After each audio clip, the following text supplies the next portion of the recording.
we are working on commitment pooling. So it's a protocol, an economic protocol borrowed by, or inspired by indigenous wisdom.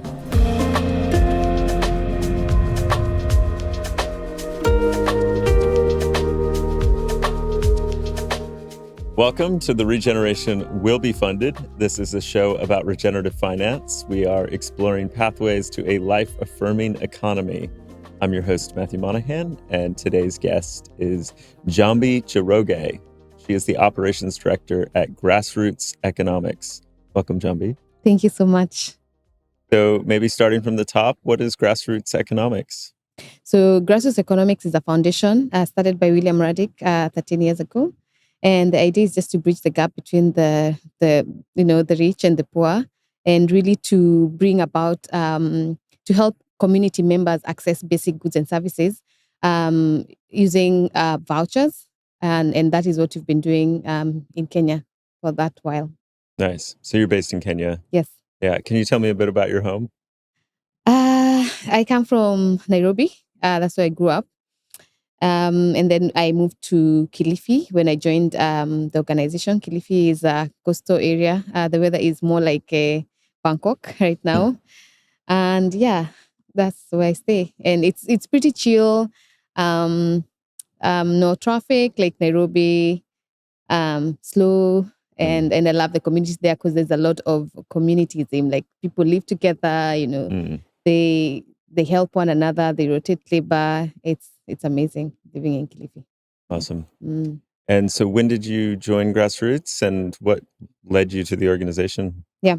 So I didn't know about Grassroots Economics before my applying, but I saw an application online, so I went ahead and applied. That is like 6 years ago, 2018.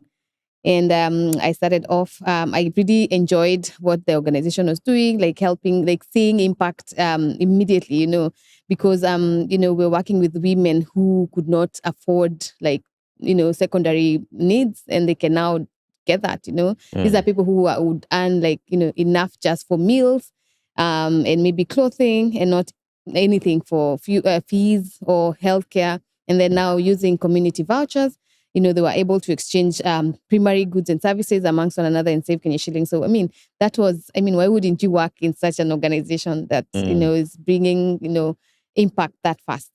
Yeah. I see. And so you've mentioned vouchers. So what is the core system that you're using? What are these vouchers? Can you share what is the core economic engine that is underpinning this? So now we're working with, we are working on commitment pooling. So it's a protocol, an economic protocol borrowed by or inspired by indigenous wisdom. So when I talk about indigenous wisdom, I mean rotation of labor associations. And this is common and has been a practice that, most people in Kenya and even beyond have been using. So it means that they would make promises to one another that they would help one another grow. So Grassroots Economics Foundation has been, formalizing these commitments by creating, vouchers that, they can easily value like their worth. Instead of just making promises, now I have a value for a promise. It means like maybe my promise is, or my commitment is worth twice yours, or yours is worth twice mine. So same practices, now only adding technology to them. So that is what you're doing now. Of course, it's been a journey from us starting with paper wallets, and of course with the challenges that come with the paper wallets, moving to digital in 2018, and now eventually we're working with the vouchers on the Celo blockchain. I see. Yeah. So I'm still new to the commitment pooling. Can you describe? You said it was inspired by indigenous practices. How would this have been done in the past? Like, maybe take us through kind of an example. Okay. Yeah. Okay, fine. So I'm going to give you an example of a group in Kilifi. It's called Kiriba Group. So Kiriba Group meets once a week. So it's an already existing group with a constitution. They already have their own project or vision that, enables them, motivates them to meet. So what they do whenever they meet, they will go to a person who is going to host them. So that person already has a need. So perhaps he wants a housemaid. So they will all come and build that house. Then after the house is made, the next time they decide the next host. who is also a member of the group. So the next host is going to welcome them, and they will all go there and maybe till a land. Okay. So the next time they will go to the next person and, clear the land, the other person maybe wash dishes or, a fellowship, maybe there's a burial or a wedding. They rotate until they reach into a nice balance, and then they start again. So the beauty about it and what keeps it moving is that after, the rotation of labor in my community, we call it Mwethia. After a whole Mwethia, the leaders will sit together and decide like what is the next project, like what is the issue matters community, discuss and come up with a nice community project. So this has been happening and it's still happening, especially in the rural areas. So when they sit, they discuss, and that motivates the next cycle. Now, what grassroots economics is doing is putting these commitments into a nice pool. Okay. Will gives a good example of 3 plants that grow together, and that has been, our ancestors have been growing together: the maize, the bean, and the squash. And he says, how they have different nutrients. The maize gets the phosphorus, the bean gets the nitrogen from the air, and the squash gets the potassium. So he says they interchange these nutrients. And the beauty about it is that there's another aspect, which is the mycorrhiza of fungi that decides like how much of potassium does the maize need and how much of nitrogen does the squash need. So we are coming in as the mycorrhiza fungi and saying like, we're going to put these commitments together and say like, how much do you need of my services and how much do you need of your services? And also, we also help them, come up, understand their current reality, which also, helps them know like how much can we offer? Because sometimes unless you put it down on a paper, like you can't really know the kind of assets that they have, and what levels they're in. For them to know like what are the steps you're going to take to reach, to decide, to make our community even better. So commitment pooling really helps with valuing the commitments.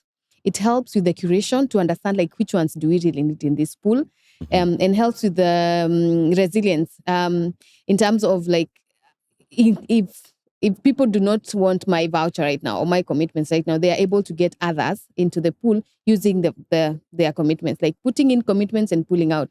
So in the past, community members were really giving and taking. They were making commitments, accepting commitments, and fulfilling commitments.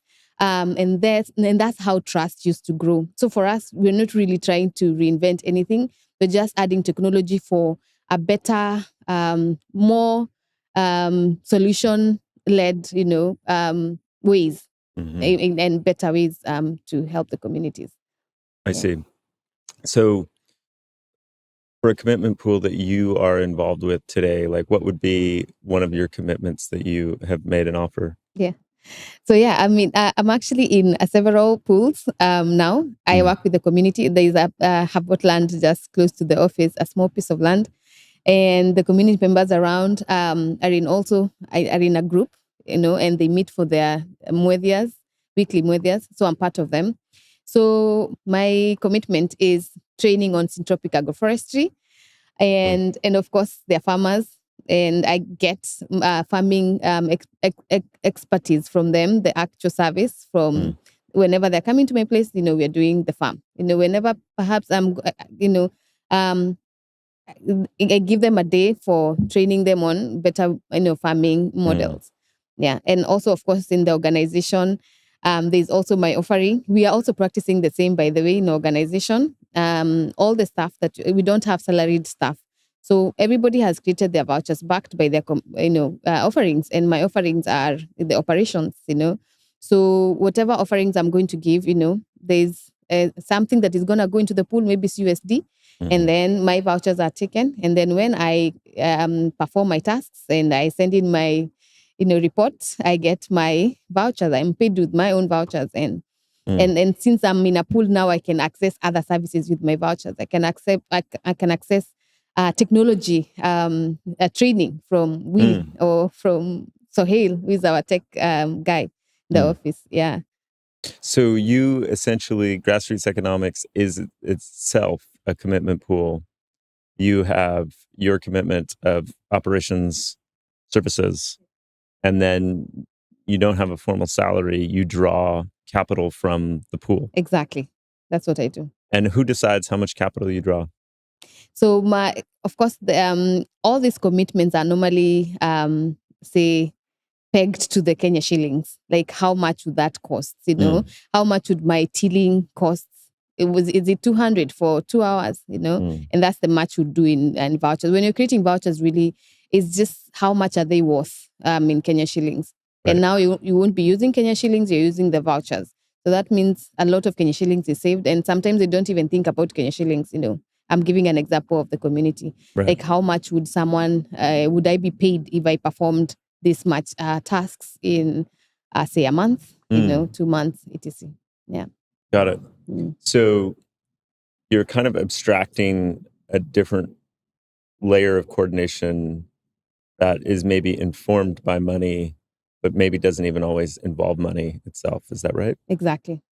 And the value unlock is because there's this kind of, I guess, shared solidarity and community camaraderie that emerges, and then presumably a lot happening in that kind of circle work to decide which projects that you're doing as a community, or which kind of priorities you're pursuing. Yes.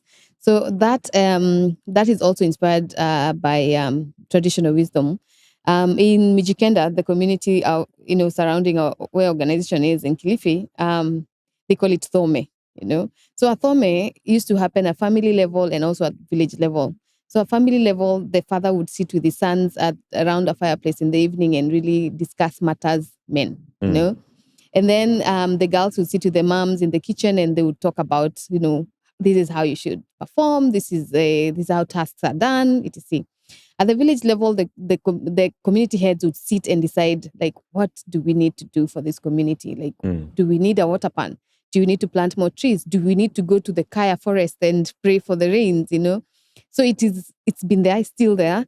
So we are borrowing that, and in every community, we identify like a steward, and who most times is like the chairperson of the group, or just one youthful person in the group who helps with the hand-holding of the group members in terms of really sending reports of what did they meet to do. Did they build a house? How long did they take? 3 hours.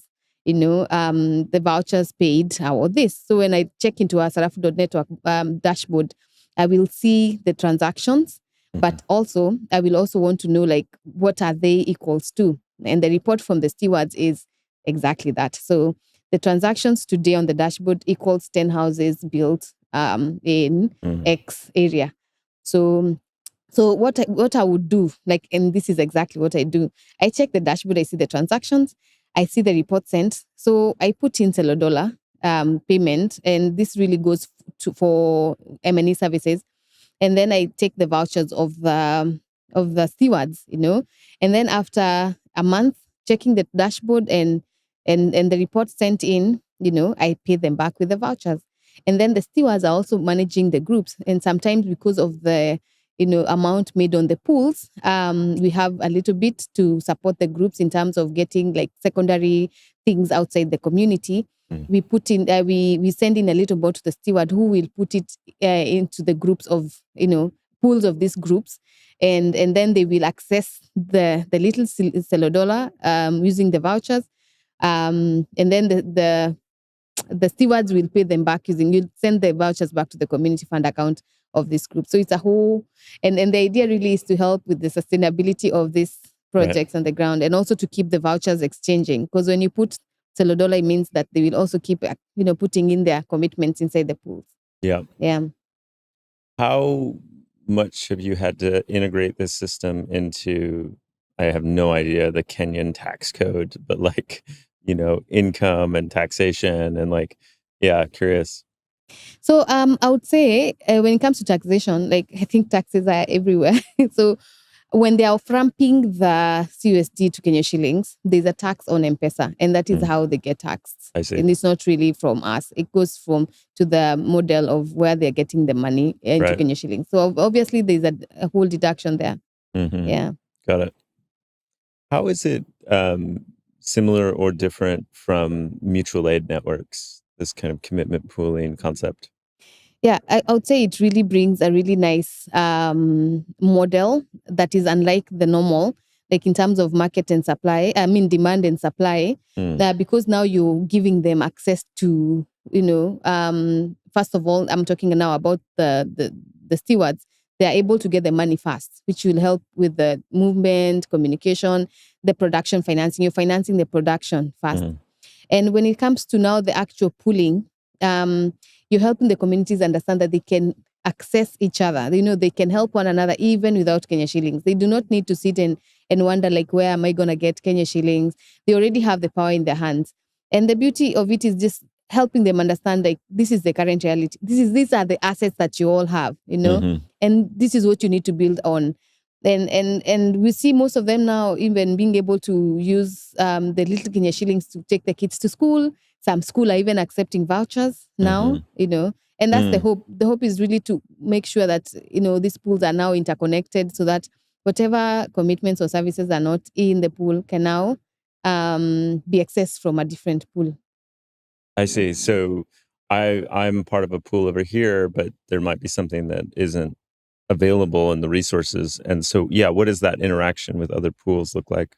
Okay. Yeah. Let me just first give you an example of the community, because I see them on the ground all the time. So we have like 3 groups, and they have 3 like pools. So they normally in one area. So there's one market day per week. So they normally meet on that actual market day, in the community. So you see different vouchers, exchanging. So bringing about the aspect of interoperability, So the market aspect is what we've been working with, and the communities have actually been working with. So because they know each other, except now that in different groups, with different visions. But now that is the point where they get to exchange the vouchers. Yeah. So they all come together in this market day. Yes. Is what you're saying. Yes. I see. And how would you recreate that digitally? This kind of interoperability. So the idea here is just to make sure that the creator of the pool has enabled or curates and make sure that they have given you access into this other pool. Yeah. So because the pool are digital, right? And you're the ones to really give access to the vouchers inside, just to make sure that these 3 pools are in the same area and the creators are these people. So just to give access to this other Group A can now access Group B, can access Pool C. Yeah, yeah. Fascinating. So Sarafu is, as I understand it, the application that you've built for, I guess, enshrining this in the digital interface and on the blockchain. Can you say more about the app? Yeah. So the app, the platform, we have been co-developing it for the last 13 years, and of course, there's been up and down, and thank God, because it enables us to scale. We are now on the Celo blockchain, and right now it says public, and anyone can access it and create a wallet, a paper wallet, create a voucher, create a pool. Yes, it's open. Great. How many people in your Grassroots Economics commitment pool have been working on this project? The tech guys, how many are they? 5? Yes. We are not very many, but they're really on it, and right now they're really trying, they're still working on it to make it even better. We're hoping you're going to get an app that community members can access easily using the USSD phones, and that should be like end of the year or beginning next year. So fingers crossed. What kind of phones? Feature phones. Because right now they use the USSD app. Some use the USSD app, some use the web interface to access the vouchers and the trading. Right. It feels like you're doing something very radical here. Like, it must feel good to know that you're like, why do you think we've lost these practices? Like what's your kind of analysis, I guess, of the kind of global economic capitalist system that has led us to forgetting these practices, that we need to revive them? Colonialism, I would say introduction of money, the actual money. We don't like using the term money because don't want it confused. because I feel like when the colonialists came and introduced them, some of these products that would only be accessed with money, So people stopped working together and started working for where they would get money to pay taxes, So that means no longer meeting because you can only get money to pay taxes when you go and work somewhere else, or you can only access, what can I say, some of these addictive things like sugar by money only. So how do you get money? Getting it from working for someone. Yeah. Right. So I feel like that is where we lost it. So now everybody wants to get someone. We want to be paid. I feel like we're slaves now, and we need to let go of that and revive some of these practices that are there. And the beauty about it, I love it when I mention it too, especially in a new community, because no one ever says it's new. Like I've never heard about it. In fact, they're the ones saying, "Oh yeah, we used to call it this," And in fact, the merry-go-rounds, the money merry-go-rounds, they still use the same name, some of them, but just telling them this is how it used to be, and this is how we would get more benefits than just meeting to rotate. Yeah, it's really nice. Nice. And where's the name Sarafu come from? Sarafu is a Swahili name that means coin. Yes. And so coin, but that's money, right? I know. But, we've been using community inclusion currencies for the long time. Then now we just moved to vouchers because they're really vouchers when you think about it. Yep. Starbucks vouchers can only be redeemed at, So, and there was a lot of confusion also with the community because when they say currency or money, people would expect they can take it to the bank or they can go and they cash it out. Yeah. But using a voucher means you can redeem it at that person's place. Yeah. So we have coins, money, currencies, tokens, vouchers, certificates. Yeah. Coordination, really. Yeah. So I'm so interested though, like that insight that, it was the introduction of money and then what was lost in the social fabric. And then how do we revive that, but still building it on these, kind of coordination systems where it's not just collapsing into, we no longer use money. It's some sort of higher order complexity. I'm curious, like what you see as a future positive vision for how this continues to proliferate and scale. Like, do you see all communities using commitment pools and then everything interoperating, or? I would say yes. Like I would love to see that. And it's going to be a journey. There's a lot of ways you can use the vouchers, and that is what you're telling people. Like you can create them as loyalty points for your business. That is in a case where they're not on the same level. And also, of course, that one of pools interacting with other pools in a particular region. Using it to fundraise, like if you want to build something, you can give people vouchers and tell them when my bakery is ready, you can use the vouchers and come and buy the cakes. Like in future, like there's so many ways of using the vouchers, and my hope is that we will see a world where people are coming out with different ways of where they can benefit and they can grow one another. Using their own commitment, their own offerings. Yeah. And what have been the social facilitation practices that you've learned to bring into new commitment pools? Because so much of this is also just like a cultural remembering or training. And I guess part of the unlock is that relationship dynamic. You mentioned kind of the rhythm to how often people meet. But yeah, what else do you bring to that facilitation space? Is that something that Grassroots Economics is doing, is like kind of offering some hand-holding services to new commitment pools? Through the stewards. But I would say, first of all, the growth is coming from them, because once they make commitments, accept commitments and fulfill them, they grow their own trust. Something else we help the communities now with when they're doing the pooling aspect is to help them come up with a vision. So we help them understand the current reality. And for the visioning, we make sure, they pair, and then the pairs come together, coming up with what they would want the community to look like. And then they eventually come up with one.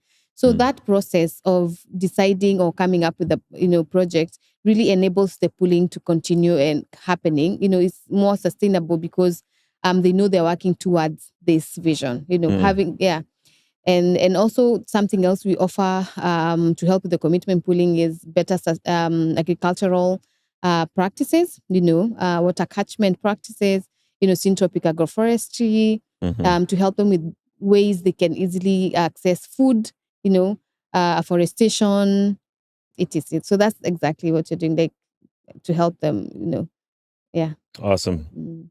Super exciting. So Grassroots Economics, Sarafu, has been a participant in the second Ma Earth Grants round, which just finalized and at the time of this recording, like literally just finished. And you and Will have set up a commitment pool for the land projects that participated in the round. So we're going super meta and fractaling here. But this is a very alive conversation for us on the Ma Earth side to figure out how do we embrace these tools and experiment. And so, yeah, take me through maybe a bit of context of the grants round, and then what's your vision and how you see this taking shape. Yeah, my hope really is that all the participants of the Maath will join the pooling. It's already been made. We have a pool for everyone, so join in. I believe everyone has something to offer. You're just going to be bringing your offerings. What are you going to offer the other people in the pool? So the pool is ready. It already has some $1. So get on it. Yeah. And so you have generously redonated proceeds from the Ma Earth Grants round into this pool so that the other land projects can access those funds as well as make their commitments of what they want to offer. And so what is our shared vision that we all unite behind here, and how do we decide? And who are the stewards, and when are we meeting, and how are all these things taking shape? Yeah. So the idea is that we all have a common goal. We want to, grow ourselves and grow the community. This is a conversation we'll keep having, and being in one pool means that we can always connect. Yeah. I see. So the invitation right now is to get in the pool for the land projects. But what if someone was maybe a donor in the grants round or just watching this? Do they have a role to play in this pool, or how do they participate? Yes, they can. So now that we already have put in some $1 inside, it's also welcome. A donor can put in, and we've had examples of people coming and starting projects by putting in some money into the pool, and taking some of the commitments, like buying off some of the commitments, so they can put in and buy some commitments from any one of us in the pool, and we can be able to access the CUST into the pool. So yes, the donations are welcome. Great. Yeah. Well, Ma Earth is going to, I've been setting up my profile on sarafu.network. I'm thinking about what are the commitments we're making. Yeah. And I love the provocation, because I connected the wallet and bridged the funds and getting through all the UI and everything else. And then I stopped at the step of commitment, because I was like, it's a big deal. Like, if I make a commitment, I'm going to live up to it. And what am I bringing and what am I committing? But then right before this interview, you also said well, you don't have to overthink it. Yeah. So what's the dynamic there? I guess it's always a living thing. I can keep updating my commitments. Yes, you can keep updating your commitments. Sometimes you don't even think you have something to offer, even with the community members. The first thing is but I can't. I don't have a job. Right. And when you start writing them down, they realize they have so much, services, goods, oh, I have maize. Oh, yeah. In fact, I can braid hair. So it just starts from the first thing. What do you have right now? Is it a training for something, for tech, Is it storytelling, like you were saying? And then eventually you realize, oh, okay, fine. There are actually these needs in the pool that I can help, help with. Yeah. So being in the pool also means that you're able to, you open up, and realize, oh, actually there's so much more I can offer and so much more I can get. Yeah. And do you suggest that, say, for example, with the land projects, that they come in wearing the hat of their organization and group, or that we all come in as individuals? As individuals. as individuals. Yes. I see. You own the group. Like it's not now under Grassroots. It's yours. Right. Yeah. So if a project has many individuals in an area, do they all join as individuals, or would a land project just like, yeah, I mean, Monterey's not the best example because we kind of like are enabling infrastructure for this, but like if there's a community in Italy that is doing permaculture gardens and then they come to join this group, should it be all of the individuals of that community, or should it just be that organization? It can be just an organization or individuals if the individuals have particular offerings, So they will not just come as an organization. If they will be working as an organization, then because Right. it's just one offering, they can do just Right. that. Yeah. I see. So it might be, some sort of, farming training from an individual, or the organization might be donating its olive oil. Yeah. Okay, cool.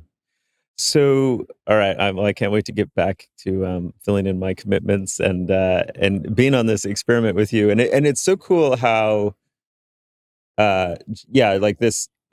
We talk about regenerative finance, and like one of the patterns I'm noticing about regenerative finance when it's regenerative is like this surplus taking new forms, new shape, and then like paying it forward, just like nature does, right? And I really felt that with the grassroots economics conversation in this round. It's like, and also there's a discussion with Joe Brewer, of what he's doing around a bioregional fund and like regranting funds, and like there's something here from a pattern language that has been really exciting to witness. But yeah, so okay, what are the big challenges that you all face? I'm sure just like any startup, but Exactly. yeah, what are some of the big hurdles? Yeah, the big challenges is that we work with communities in rural areas, and sometimes they face the challenge of network, internet connectivity.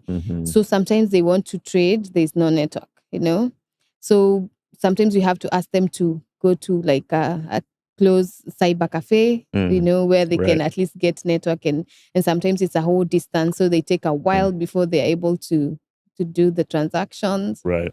The other thing is like phones, although we've tried to sort that out with using the paper wallets, but still a group needs like one phone. So it's been us trying to get at least a group a phone. So that's a challenge. What else?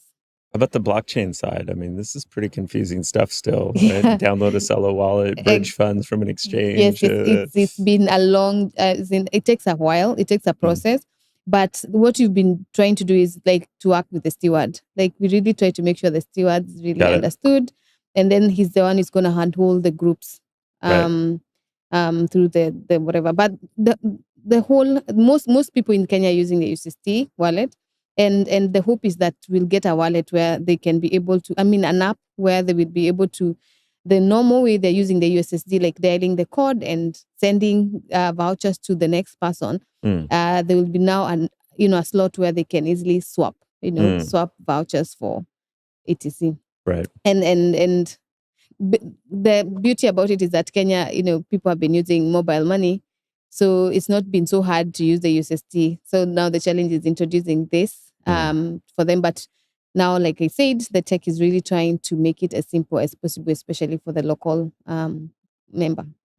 Yeah, fascinating. So you're a mother and you live in Kenya. Yes. We're in Bangkok at DevCon with a bunch of crypto bros. Yeah. I'm so curious, like what brings you all the way here to DevCon and to get on that flight must have been something really pulling you. What are you seeing here and how's your experience so far? It's been amazing because I'm not even a techie. I love that I'm able to talk about what is on the ground. Because I realize that sometimes so many people really talk about it, but they've not really been able to experience. And even after my presentations, what I get mostly from people is like, what is actually happening on the ground? Like how many people, how do they do it? For me, it's just really bringing the practical side to show people what you're doing and to tell them that it's possible. It is possible at all levels, at the local level, at, tech level, etc. And also to really get partnerships and support. And that's my hope. That's what I would love to take home, like, Nice. yeah, to get people know what we do. Mm-hmm. Yeah. And so what kind of partnerships are most useful to you at this stage? Like I mentioned to you earlier, to get more and easier wallets for, community members to use, and especially when it comes to like off-ramping. If we can get a simpler and a faster way, and, an app, a wallet where our app can also connect, that would be amazing. And Nice. really also to get more people to, create pools and vouchers and create their own small ecosystem where they can exchange their commitments, their offerings. Yeah.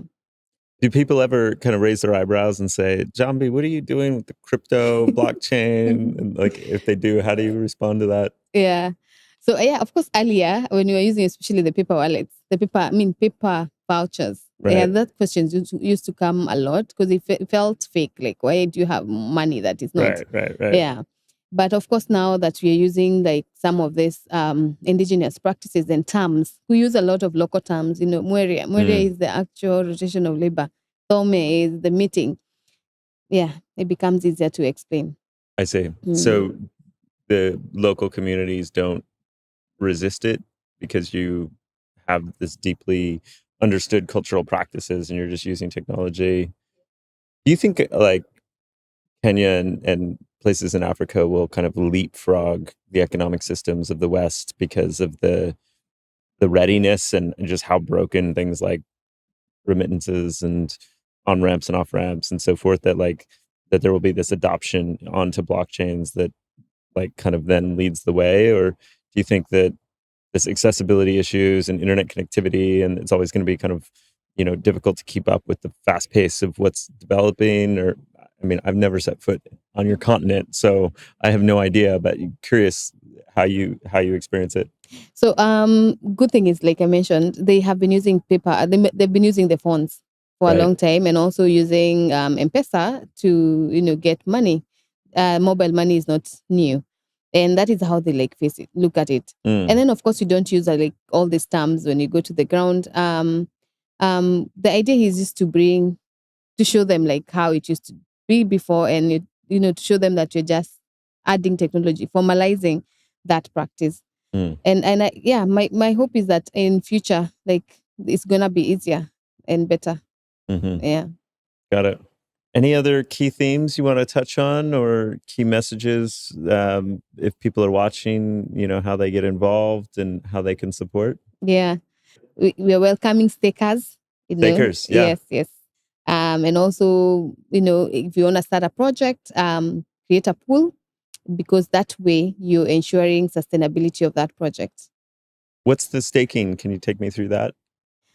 We have validator nodes on Celo blockchain that we're welcoming people to stake and earn 3.8% per year. So they lock Celo tokens? Or Yeah. into your staking node, and they earn 3.8%. Yeah. And then some percentage of yield also goes to Grassroots some Economics? percentage, goes to that is what is helping build some of the community projects that are running by the community. Yeah. Great. How long's the staking program been going? Since last year, when we moved to Celo blockchain, last year, July. Why did you choose Celo? Why did you choose that blockchain? It seems very efficient. And of course, we have tested with different other blockchains before. So Celo became the best. Nice. Yeah. This is super exciting. I'm very grateful that you and Will have like come into the Mars Grants round to begin with. I mean, I've heard of Grassroots Economics for years now, and it's always been a very positive connotation and context, but I haven't really dug in and understood what you've been doing. And this has been a perfect excuse and context for doing so. And the more I've like looked around and read some of Will's essays and so forth, the more excited I get. So yeah, thank you from my side. Sure. Thank you so much for having me and having me talk about what you do in Kenya. Awesome. Okay, to dive in more, go to sarafu.network. There's a link in the show notes, and start your own commitment pool. Check out the Ma Earth land regenerators commitment pools. By the time this publishes, who knows what will be built, but we will be experimenting and embracing this tool. For more great conversations like this one, just go to maearth.com. You can learn more about the grants round that we've been talking about at maearth.com/grants. Thanks for tuning in, and I'll see you next time.